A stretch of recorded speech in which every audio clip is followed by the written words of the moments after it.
This is the very first podcast of the Stars Among Us series, YouTube series I have based on the call. So it's now called the call, which we conducted on Sunday, this podcast series is now going to be called On the Call. And as I'm introducing you to the folks, this is Cathy. We first met years ago in about 2012 when I was part of a reading series with my script.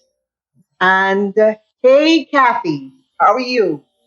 Happy Sunday. We met years ago, back in 2012, and I knew you one way, you knew me one way. I'm still the same way. But on the call, I got to know more about you. And you had mentioned then that you were a researcher. What kind of researcher are you, and how long have you been doing this? So I've been doing research for over 30 years. Wow. I was one of these kind of unusual people who, during the HIV epidemic, got involved, who was a non-researcher. Mm-hmm. I was a musician out of work. Oh. Very common occurrence. And someone said to me, hey, someone needs some help at St. Vincent's Hospital, no longer in existence, for research. And so I met with the doctor, who was amazing.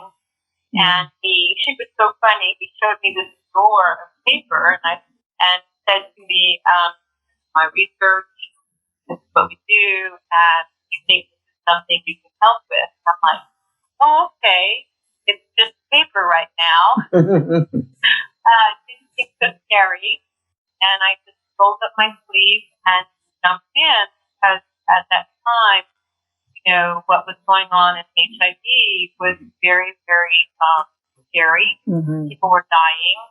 I know that the fear that people are feeling now is something I'm very familiar with, because it's something that was very palpable back when I was working with HIV. Mm-hmm. People were very frightened, anxious, uncertain, and a lot of people were dying then. I'm happy to know that we don't have quite the death toll that we're seeing with coronavirus, but there still is, for the healthcare workers, there still is the experience of having this group of deaths that happen. Mm-hmm. And when you go through this as a healthcare worker, you experience a trauma that's very hard to manage, because you still need to show a very brave face. You need to be supportive. You need to offer this feeling of there's hope, no matter what we're seeing medically or what we're seeing even as a researcher. You still need to offer that individual that's in front of you this sense of there's the possibility. And this was so much so with the research that I was doing in HIV in the early years, was there were no answers. So people ran out of options. We went to research because there were options. So potentially there was the hope for this. Thank goodness, with the coronavirus, what we're seeing is that most people can get through the virus, but for some of these three serious components, which we don't understand about coronavirus, there are some people who don't do as well, and then eventually there's a group of patients who die. And this is always a problem dealing with infectious diseases, such as this virus, that it has a sense of, first of all, it's the first time we've really seen this rampant exposure for this virus in humans. There's been indications of it all along that this virus is happening. We've had outbreaks of this type of virus. I think in 2015 and 2012, there were some types of this type of virus that were showing up. And many people in the medical field of research, epidemiology, and people who track viruses such as this that jump from animals to humans, they have been really kind of, saying we're, the potential for a pandemic because they can see that as we are living closer to each other and more of deforestation is happening, that there is this greater risk of these viruses that exist in animals to jump in, and we're not really prepared because there's a lot of issues around vaccines and there's a lot of issues about how to study these viruses. There's a lot of issues about how to study.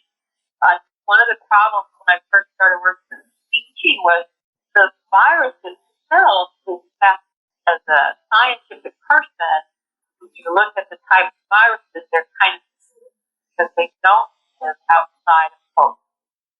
They don't. Could you repeat that again? They don't what? So viruses don't live outside of the host. Got it. They need to be in the host. Mm-hmm. They need to rely on their further population inside of a living thing. Mm-hmm. They don't live outside and propagate. They just hang out. Mm-hmm. That's what's so weird about viruses. They're just pieces of information, cellular information that hangs out. It doesn't, like a particle of virus sits on something. It doesn't multiply. Mm-hmm. It just sits there. Mm-hmm. So let me ask you, this has been happening, there have been evidence of it back in 2012, 2015. How is it there is nothing set up as a just in case it happens? Well, I think that, in any kind of system, we haven't dealt with the fact that you're a global humanity and that many people, when scientists kind of bring an alarming bell, they don't necessarily believe that it's possible. They don't believe that this type of an infection happens. And I think that's always the problem with viruses, is they're very invisible. They are something that, if you can figure out how they are infecting people, you can potentially prevent it. I think that's why we work so hard here with the flu vaccine. While we can't prevent the flu, we can try and encourage people to get vaccinated so that their body will create antibodies, will give your immune system something so that if you're exposed to the flu, you have a fighting warrior system in your body. Now, in as much as you use that word warrior, I look at you researchers, the nurses, the doctors, the EMT, those are the new warriors of today, for this war that we have on, let's put it that way, right? So you guys are new soldiers. You had mentioned that you were about to go back into the system, let's put it that way, go back out there. There was a palpable fear, even though you're equipped, you have done the research. Could you explain that fear? Sure. In the hospital, we have ways of doing things that provide us with security. We know that in this little wall, we have all of the materials that we need. The systems are set up so that as a healthcare worker, you have what you need to do the best you can for your patient. But when you suddenly go through that supply closet where there is supposed to be lots and lots of protective equipment for you, and you suddenly see that 2/3 of it is gone, it's a human response to suddenly network that we're running out, and to ring an alarm bell because it's so unusual.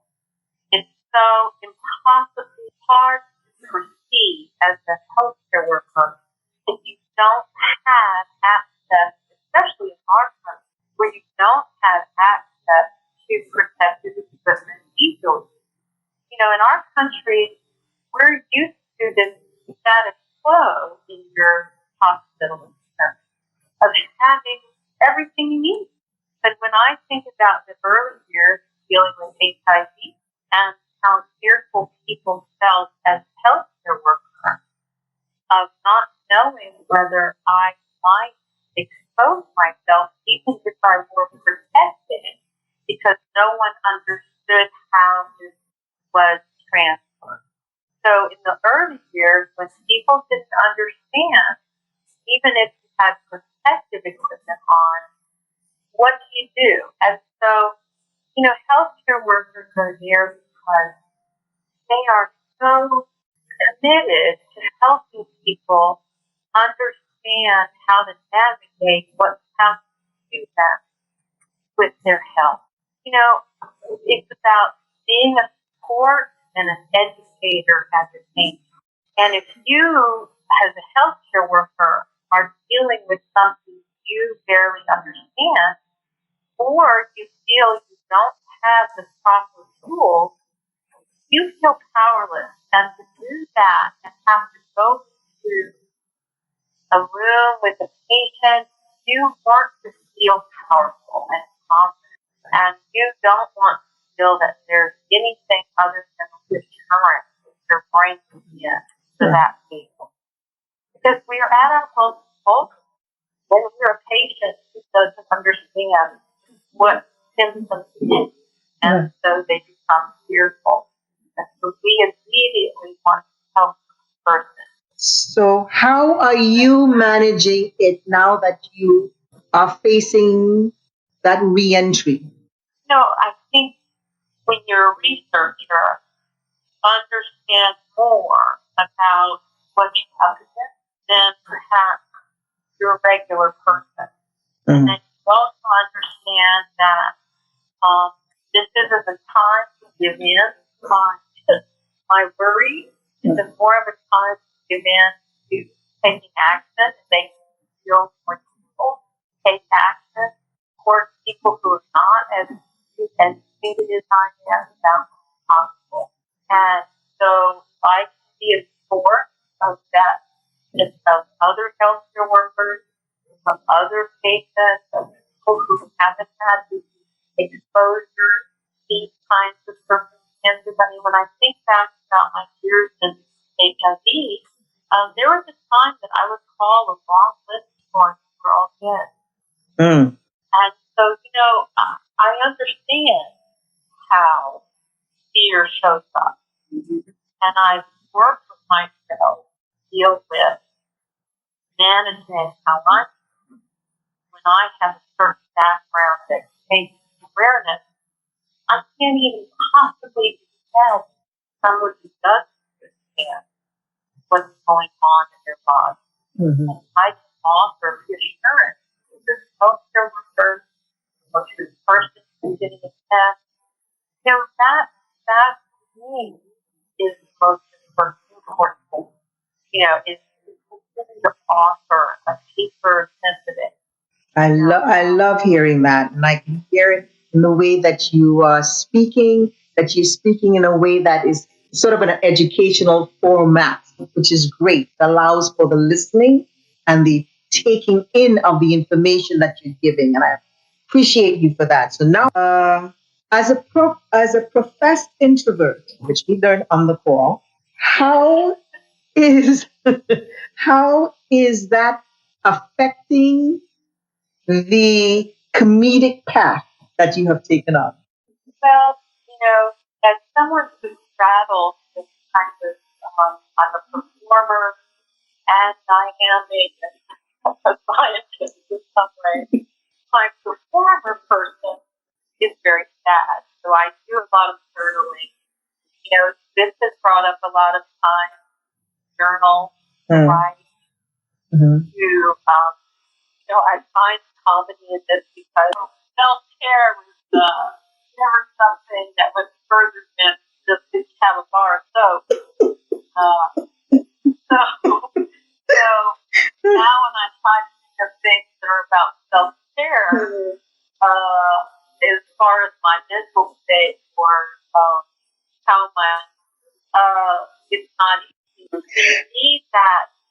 there's an energy that we feel when we're in the presence of someone. And that is why I really wanted, I'm really hoping that more people take advantage of our Sunday get together on the call but to offer that connection in whatever way, but make it also an arousing scenario where people can offer their talents, and keep those things fresh. So my last question to you now is this. What do you consider your biggest success? What are you most proud of in your career or careers? Because you've had a couple, musician, scientist, researcher, which is great. To be honest, I think it's hard for me to be proud. This is a difficult thing. I find it very challenging to build a sense of pride. But I think, when I think about it, is there's a paper that me and another doctor wrote about the issue of trust. How for a person who has problems or is a marginalized part of society, drugs, they have psychological issues. How do you find trust in other people or in your healthcare provider? Now, what does that look like? And one of the things I'm most proud of is that when I work with the patients, that I can have this very honest, connected, present conversation that brings up your issues. I treasure that. That I love to hear people's stories and how they struggle to figure out life. Their life has been so challenging. And when I've been told these stories, I feel compelled to make their voices heard in the research site. Oh my God. I feel compelled to figure out processes that will reach them to help them right where they are. And I think that's hard because some of the reasons that a person might marginalize are so complex that truly look at this person and say, well, they need this, they need that, or they want to say that there's more than one control. And if you can offer that person your compassion, your love, and support in moments that you might give them an opportunity to find them. That in itself is your gift. That in itself is your gift. And I wish we had more time to converse, but I know we'll come back to it because I'd like to keep in touch with you based on you actually being and spending time within the war. What you've just said in terms of what gives you the most pride was truly impactful. I could hear the emotion in your voice. I could hear how real those other people's situations are to you. And I thank you for the research that you do to help aid those situations that you hear about. And I am so blessed to know you, to know these other parts of you.